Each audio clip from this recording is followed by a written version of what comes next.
ارشاد پروردگار عالم ہے کہ ان الدین عند اللہ الاسلام، اللہ کے نزدیک اگر کوئی دین ہے تو فقط دین اسلام ہے۔ اور دوسرے مقام پہ ارشاد فرمایا وَمَن يَبْتَغِ غَيْرَ الْإِسْلَامِ دِينًا فَلَن يُقْبَلَ مِنْهُ وَهُوَ فِي الْآخِرَةِ مِنَ الْخَاسِرِينَ، کہ جو بندہ دین اسلام کے علاوہ کسی اور دین کو اپنے لیے پسند کرے گا فَلَن يُقْبَلَ مِنْهُ، اس کا وہ دین ہرگز قبول نہیں کیا جائے گا، وَهُوَ فِي الْآخِرَةِ مِنَ الْخَاسِرِينَ۔ اور دوسری بات یہ ہے کہ وہ بندہ جو دین اسلام کے علاوہ کسی اور دین کو پسند کرے گا وہ قیامت کے دن خسارہ اٹھانے والوں میں سے ہوگا۔ دین اسلام یہ وہ ہے کہ جس کا بنانے والا اللہ ہے، پیغمبر گرامی قدر اس دین کے مبلغ ہیں، اور علی سے لے کر ہادی مہدی تک پیغمبر کے یہ سچے 12 جانشین اس دین کے محافظ ہیں۔ یعنی اللہ مقنن دین یعنی دین بنانے والا، اور پیغمبر اسلام اس دین کے مبلغ یعنی دین پہنچانے والے ہیں، اور علی ابن ابی طالب سے لے کر ہادی مہدی تک یہ آئمہ اس دین کے محافظ ہیں کہ جو اللہ نے بنایا تھا پیغمبر اسلام نے پہنچایا۔ اب ان آئمہ نے، آپ کو معلوم ہے کہ آئمہ نے جتنے بھی مسائل برداشت کیے، جتنی بھی سختیاں جھیلی، صرف اس لیے کہ تاکہ دین کی حفاظت کی جا سکے۔ اب چونکہ اللہ نے ان کو منصب امامت عطا کیا ہے، منصب راہبری عطا کی ہے، منصب ہدایت عطا کیا ہے، تو اب امام پر واجب اور لازم ہو جاتا ہے کہ وہ دین کی حفاظت کرے۔ اب وہ امام بہتر جانتا ہے حالات کے تقاضوں کے مطابق کہ دین کس انداز میں بچ سکتا ہے۔ اگر صلح سے بچتا ہے تو صلح کر لی جاتی ہے، اگر قیام سے دین بچتا ہے تو پھر قیام کر لیا جاتا ہے۔ یعنی امام حسن علیہ السلام کی سیرت آپ کے سامنے ہے، دین اسلام کی حفاظت اور بقا مقصود تھی تو امام حسن علیہ السلام نے صلح کر لی ہے، اور چونکہ امام حسین علیہ السلام کے زمانے میں وہ حالات تھے کہ جہاں دین بچتا تھا صرف قربانی سے، تو اس لیے امام حسین علیہ السلام نے قربانی دی اور دین اسلام کو بچایا۔ اور ہمارا یہ عقیدہ ہے کہ اگر امام حسن علیہ السلام کی جگہ پہ امام حسین ہوتے، امام حسین بھی وہی کرتے جو امام حسن نے کیا، اور اسی طرح امام حسین کی جگہ پر امام حسن ہوتے تو امام حسن بھی وہی کام انجام دیتے جو امام حسین نے انجام دیا۔ ٹھیک ہے، حالات کے تقاضوں کے مطابق جو ہے وہ امام فیصلہ کرتا ہے۔ کہ آپ جانتے ہیں کہ 35 سال تک امام علی ابن ابی طالب علیہ السلام جو گوشہ نشینی کی زندگی بسر کرتے ہیں ثلاثہ کے دور میں، لیکن وہی علی ابن ابی طالب ہیں کہ جو بعد میں جنگ صفین بھی لڑتے ہیں، نہروان بھی لڑتے ہیں، جنگ جمل بھی لڑتے ہیں۔ ٹھیک ہے جی، اس وقت حالات کا تقاضا یہ تھا کہ علی ابن ابی طالب خاموش بیٹھے رہیں تاکہ دین کی حفاظت مقصود ہو۔ نیا نیا دین تھا، ممکن ہے کہ آپ خلافت کے حق کے لیے اٹھتے، آپ تلوار لیتے، اور تلوار جب اٹھاتے تو مدینہ کے اندر جو ہے وہیں پہ دین کا خاتمہ ہو جاتا۔ لہذا علی ابن ابی طالب نے اپنے حق کے خلافت کو جانے دیا، لیکن دین کو سامنے رکھا ہے، دین کو سامنے رکھا ہے، اپنا حق کے خلافت، حق کے اقتدار کو جانے دیا ہے، نہیں کوئی بات نہیں ہے۔ لیکن جو دین اسلام کے اللہ کے نبی نے پہنچایا تھا وہ دین بچتا اس طرح تھا کہ علی ابن ابی طالب خاموش بیٹھے رہے، گوشہ نشین رہے، لیکن اس کے باوجود کہ آپ جو ہے گوشہ نشین بھی رہے، لیکن جب دین کا معاملہ آیا ہے تو آپ ان ثلاثہ کی ہدایت بھی کرتے رہے ہیں، رہنمائی بھی کرتے رہے ہیں، مسائل شریعت بھی بتاتے رہے ہیں، دین کے احکامات بتاتے رہے ہیں۔ اس طرح رہنمائی کی ہے کہ کہنے والا یہ کہہ اٹھا کہ لولا علی لہلک فلاں، اگر علی نہ ہوتے میں ہلاک ہو گیا، اگر علی نہ ہوتے میں ہلاک ہو گیا ہوگا۔ ٹھیک ہے جی، تو لہذا منصب امامت، منصب ہدایت ہوتا ہے، منصب راہبری ہوتا ہے۔ تو آج اگر کہا جائے کہ ان میں آپس میں بڑی تھی کہ علی ان کے ساتھ نہ ہوتے تو ان کے مشیر کیوں ہوتے، ان کے بجا وہ انہیں دیکھ کے نہیں دین دیکھ کے مشورے دے رہے تھے۔ کہ دین کی ترویج مقصود تھی. اور ایک بات ذہن میں رکھیے گا، کسی خلیفہ کے لیے، امام کے لیے اقتدار کا ہونا ضروری نہیں، تخت کا ہونا ضروری نہیں ہے، حکومت کا ہونا ضروری نہیں ہے. اگر تخت پہ امام نہ بھی بیٹھا تب بھی امام ہوتا ہے.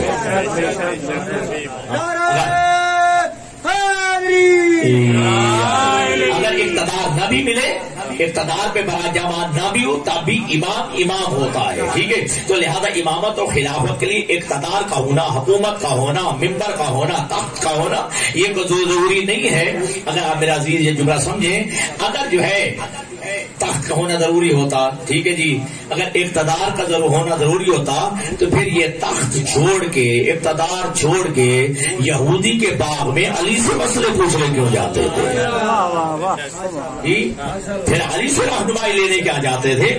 جب بھی مسئلہ درپیشہ ہوتا تھا پھر جاتے علی ابن ابی طالب کے پاس تھے. ٹھیک ہے جی.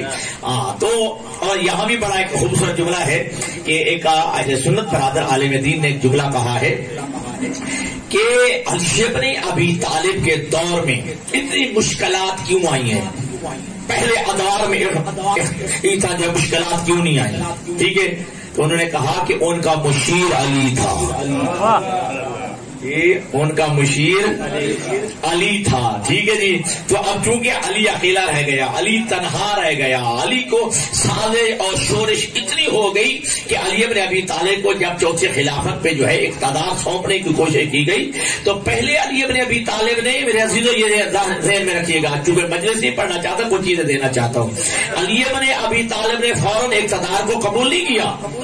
اس طرح کے حالات بن چکے ہیں، علی نے کہا میں اس اقتدار حکومت کو قبول کرنے کے لیے تیار نہیں ہوں. لیکن جب کہا گیا کہ یا اگر آپ اقتدار نہیں سنبھالیں گے، اتنا شرازہ بکھر چکا ہے، اتنا جو ہے حالات بگڑ چکے ہیں، ہم دربار الہی میں یا علی تیری شکایت کریں گے. تب علی ابن ابی طالب نے جو ہے اقتدار اور حکومت کو سنبھالا ہے. اور وہ بھی اس وقت کہ جب علی ابن ابی طالب جو ہے ممبر پہ اس جہاں اللہ کے حبیب تشریف فرما ہوتے تھے، تو روایات میں ہے کہ جہاں اللہ کے حبیب جس ممبر کی جس سیڑھی پہ اور زینے پہ تشریف فرما ہوتے تھے تو پہلے صاحب ہے تو وہ سیڑھی چھوڑ دی تھی، وہ زینہ چھوڑ دیا تھا احترام پیغمبر میں. دوسرے صاحب ہے تو وہ پہلے والی سیڑھی چھوڑ دی، تیسرے صاحب ہے تو دوسرے والی سیڑھی چھوڑ دی.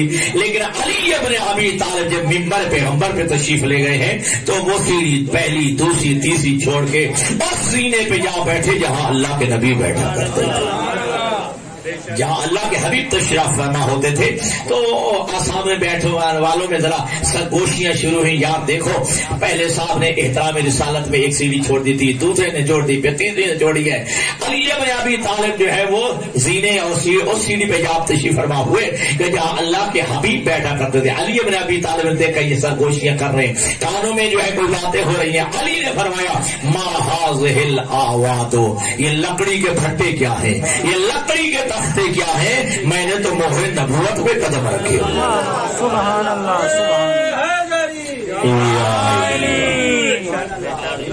یہ لکڑی کے تختے کیا ہے، یہ لکڑی پھٹے کیا ہے؟ میں نے تو مہر نبوت پہ قدم رکھے ہوئے ہیں. اور علی ابن ابی طالب نے جو پہلا خطبہ ارشاد فرمایا جملہ یہ ہے کہ الحمدللہ علی احسان قد رجع المحق الی مکانے. اللہ کی حمد ہے، شکر ہے اللہ کا کہ آج حق اپنے حقیقی مقام پہ آ گیا. جی آج حق جو ہے اپنے حقیقی مقام پہ آ گیا ہے. ٹھیک ہے جی. تو علی ابن ابی طالب کے نزدیک اقتدار اور حکومت جو ہے مال دنیا اکٹھا کرنا مقصود نہیں تھا. مطلب دنیا کے لوگ جو حکمران وہ حکمرانیاں سنبھالتے ہیں، اقتدار سنبھالتے ہیں، مقصد ہوتا ہے کہ تاکہ مال دنیا اکٹھا کیا جائے، دولت کو اکٹھا کیا جائے. لیکن علی ابن ابی طالب کے ہاں یہ مطمع نظر نہیں تھا. روایت میں ہے کہ جنگ جمل کے لیے جب امیر کائنات تشریف لے کے جا رہے تھے ایک منزل آئی، منزل ذیقار. وہاں علی ابن ابی طالب نے پڑاؤ فرمایا. علی ابن ابی طالب وہاں رکے. عبداللہ ابن عباس کہتے ہیں، عبداللہ ابن عباس کے بارے میں جانتے ہیں نا کہ یہ ڈائریکٹ تفسیر قرآن میں علی ابن ابی طالب کی شاگرد ہے، عبداللہ ابن عباس. ٹھیک ہے جی. اور اتنا علم علی نے انہیں عطا کر دیا تھا کہ یہ کہا کرتے تھے کہ لو ذا علی اقال البعیر لوجدتہ فی کتاب اللہ، علی نے مجھے اتنا علم دے دیا ہے اگر میری اونٹ کی نکیل بھی گم ہو جائے وہ بھی قرآن میں سے تلاش کر لو. سبحان اللہ سبحان اللہ. یہ وہ بھی جو ہے میں قرآن میں سے تلاش کر لوں گا. اور یہ عبداللہ ابن عباس کو برادران اہل سنت جو ہے وہ حبر الامہ، عالم امت کہتے ہیں، لیکن ساتھ ساتھ اس کے ریزن بتاتے ہیں یہ عالم امت بنا کیسے ہے. ٹھیک ہے، اگرچہ ہم تو کہتے ہیں تفسیر قرآن میں علی کا شاگرد ہے، لیکن وہ کہتے ہیں کہ یہ عالم امت کیسے بنا. اللہ کے حبیب خرما یعنی کھجور تناول فرما رہے تھے، اور حضور جو ہے کھجور تناول فرماتے اور گٹھلی رکھ دیتے، کھجور تناول فرماتے گٹھلی رکھ دیتے، کھجور تناول فرماتے گٹھلی رکھ دیتے. جب اتنی سی گٹھلیاں ہو گئیں تو عبداللہ ابن عباس نے کہا اللہ کے حبیب اجازت ہے میں آپ کی چوسی ہوئی گٹھلیاں چوس لوں. جی آپ کی یہ چوسی ہوئی گٹھلیاں چوس لوں. اللہ کے حبیب نے اجازت میں رحمت فرمائی. عبداللہ ابن عباس نے ان گٹھلیوں کو چوسا تو کیا عالم امت بن گیا. یہ برادران اہل سنت یہاں یہ ہے کہ وہ عالم امت بن گیا. تو پھر میں عزیزو ہمیں بھی یہ کہنے کا حق حاصل ہے یہ پیغمبر کی چوسی ہوئی گٹھلیوں کو چوس لے وہ تو عالم امت بنتا ہے، اور جو پیغمبر کا لعاب دہن چوس لے تو جو پیغمبر کا لعاب دہن چوس لے پھر وہ عالم امت نہیں ناطق کے قرآن، ناطق کے قرآن بنتا ہے. تو یہ جناب عبداللہ ابن عباس یہ روایت کرتے ہیں کہ نماز عشاء پڑھانے کے بعد علی ابن ابی طالب مصلی پہ بیٹھ گئے، مجھے سامنے بٹھا دیا، اور علی ابن ابی طالب نے بسم اللہ الرحمن الرحیم کی تفسیر بیان کرنا شروع کر دیا. سننا علی کا علم سننا، بسم اللہ الرحمن الرحیم کی تفسیر بیان کرنا شروع کر دی. عبداللہ ابن عباس کہتے ہیں کہ ادھر سے صبح صادق طلوع ہو گئی. ٹھیک ہے جی، صبح صادق طلوع ہو گئی. علی ابن ابی طالب نے اپنے سلسلہ بیان کو ختم کیا، لیکن مجھ میں حسرت ہوئی کہ کاش رات لمبی ہوتی، علی بیان کرتے رہتے اور میں سنتا رہتا. توجہ، وہیں پہ علی ابن ابی طالب نے فرمایا یا ابن عباس انی لو شئت لأوقرت 70 بعیرا مما نبا.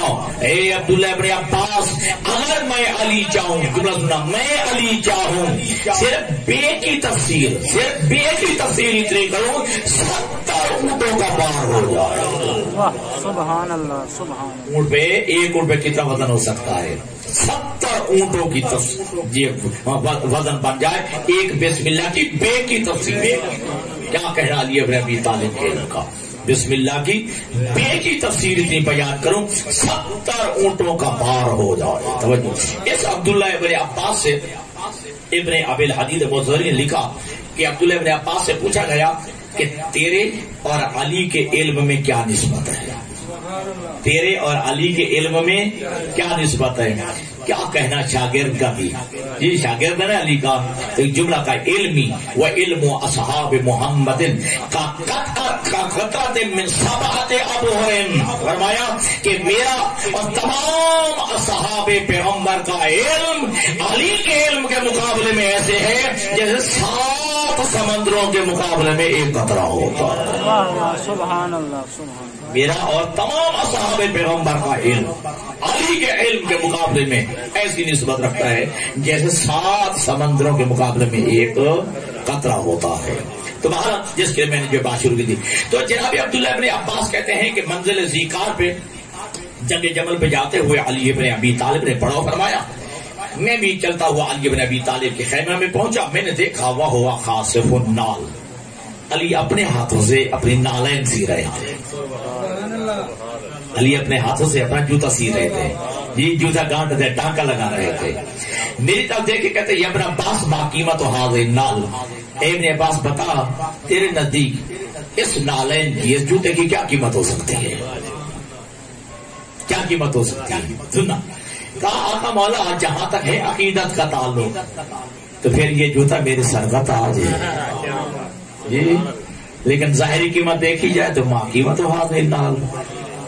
اس کی تو کوئی قیمت اتنی پھٹ چکا ہے، یہ آپ کا جو ہے یہ جوتا اتنا جو ہے بوسیدہ ہو چکا ہے، اتنا پرانا ہو چکا ہے، جگہ جگہ ٹانکے لگے ہوئے ہیں، یا اس کی کیا قیمت ہو سکتی ہے؟ اس وقت علی نے فرمایا ہے یا ابن عباس، ٹھیک ہے، لہیا احب الی من امراتکم، یہ بوسیدہ جو ہے یہ جوتا، یہ پھٹا ہوا جوتا جو ہے علی کو تمہاری اقتدار حکومت سے زیادہ پسند ہے۔ سبحان اللہ۔ میں اقتدار کا بھوکا نہیں ہوں، ٹھیک ہے جی، تمہارے اس اقتدار، تمہارے اس حکومت، تمہارے اس جو ہے تخت سے زیادہ مجھے علی کو یہ پھٹا ہوا جوتا پسند ہے، یہ پھٹا ہوا نالین جو ہے میرے نزدیک زیادہ محبوب ہے، ٹھیک ہے۔ لیکن علی نے آگے جملہ کہا ہے تاکہ دنیا کا منہ بند کر دیا جائے، پھر علی نے اقتدار سنبھالا کیوں تھا؟ پھر علی خلافت کے لیے احتجاج کیوں کیا کرتے تھے؟ توجہ، اب علی نے فرمایا الا ان اقیم حقا و ادفع باطلا، لیکن میں نے اقتدار سنبھالا اس لیے ہے تاکہ حق قائم کر سکوں، باطل کو مٹا سکوں۔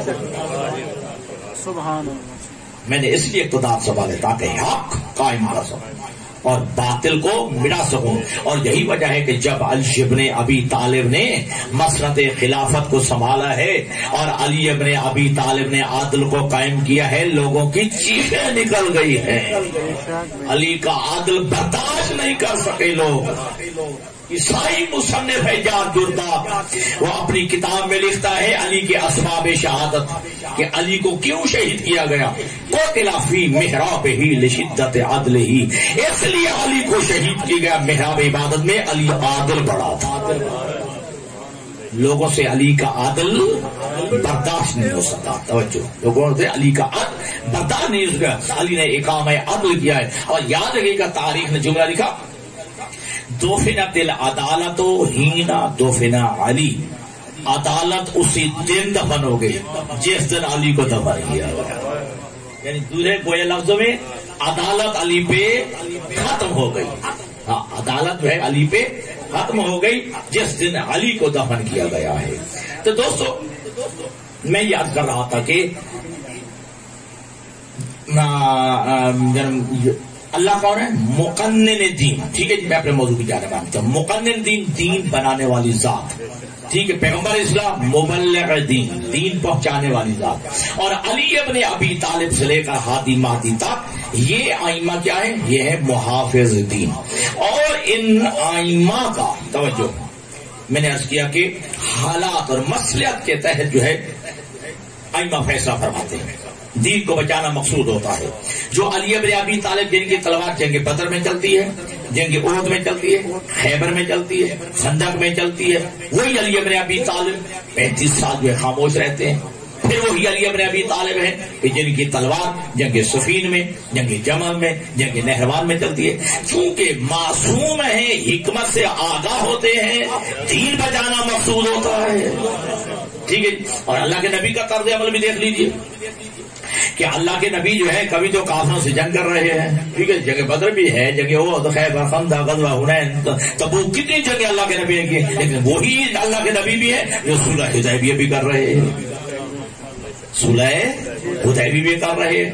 تو لہذا کیونکہ لوگ امامت سے اصل میں آگاہ نہیں، ان کے ہاں امامت کا تصور نہیں ہے، وہ سمجھتے ہیں ہم جیسا بننا، ٹھیک ہے جی، تو ہم جیسا جو ہے غلطی کر سکتا ہے، لیکن اگر منصب امامت کی اگر سمجھ آ جائے تو پھر امام پہ اعتراض بھی نہ ہو جی، تو پھر امام کو جو ہے حق حاصل ہے، وہ چاہے تو صلح کر لے، چاہے تو قیام کرتے ہوئے کربلا میں آ جائے۔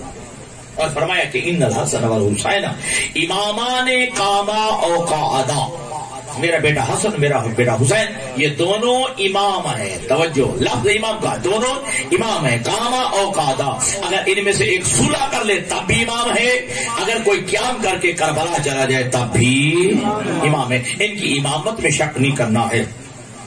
اور کبھی کسی کو حق کے اعتراض بھی نہیں ہے، حسن نے صلح کیوں کر لی، حسین کربلا میں کیا، جس کو یہ اختیار حاصل نہیں ہے، حق حاصل نہیں ہے، ٹھیک ہے جی۔ اگر امام حسن علیہ السلام کے پر جو ہے صلح پہ انگلی اٹھتی ہے تو پھر ہم بھی سوال کرنے کا حق رکھتے ہیں، اگر امام حسن کی صلح پہ تجھے اعتراض ہے تو پھر پیغمبر کی صلح حدیبیہ پہ بھی پھر تجھے اعتراض ہونا چاہیے۔ پھر پیغمبر اسلام کی صلح حدیبیہ بھی بے اعتراض ہونا چاہیے. جو پیغمبر اسلام لڑ رہے ہیں، جنگ کر رہے ہیں، تلوار اٹھا رہے ہیں، صلح حدیبیہ بھی فرما رہے ہیں. ٹھیک ہے. مصلحت کا تقاضا کیا ہوتا ہے کہ دین کی حفاظت مقصود ہوتی ہے، دین کو بچانا مقصود ہوتا ہے.